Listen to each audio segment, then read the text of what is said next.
संगरे actually के attendance का बहुत अधिक अछि मो जस्ट 5 मिनिट कहबी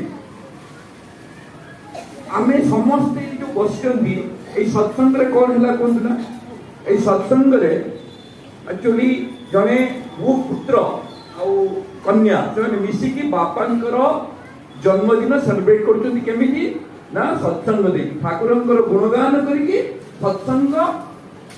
माध्यम रे सेलिब्रेट करछथि तेणु आउ जो बुबू भाई हमर कहउतले सब तांको बापांक कथा एक्चुअली हमें देखुछु फाइनल सर्टिफिकेट कोन ना तांकर पुत्र कन्या माने ठाकुरन को भल भाबरे धरि चलछथि मु तांकर बाबू भाई को घर को जाइछि ठाकुर को केते सुंदर भाबरे रखिछथि बापा मांकर अलगा समाधि करछथि बुबू जोटी रोज बुबू पाख को मु जाइछि केते सुंदर भाबरे ठाकुर को से रखिछथि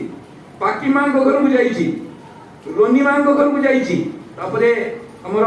आशीष रो घर को भी मु जाइछि अपन ठाकुर को से भल भाबरे रखिछथि सेइटा होछि सर्टिफिकेट जते हरिबंधु दादा उनकर ठाकुरन को सहित केते युक्त थिले सेटा होछि सर्टिफिकेट सेइटा को देखि के अपन समस्त खुशी परिबा कथा ठाकुरन को से केते भाबरे केते भल भाबरे भल पाउतले ठाकुर निजे सत्कानुसारे कहिसंती तमे बहुत एई दियो माने साधु एई दियो बहुत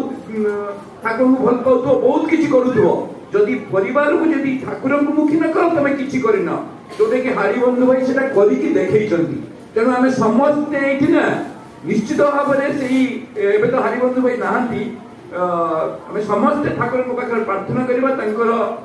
आत्मा सद्गति हो से बहुत भले रहंतु तेनु आमे समस्त जेमि ठाकुर को जदि आम परिवार रे भल भाबरे जेमि एस्टाब्लिश करिबा जदि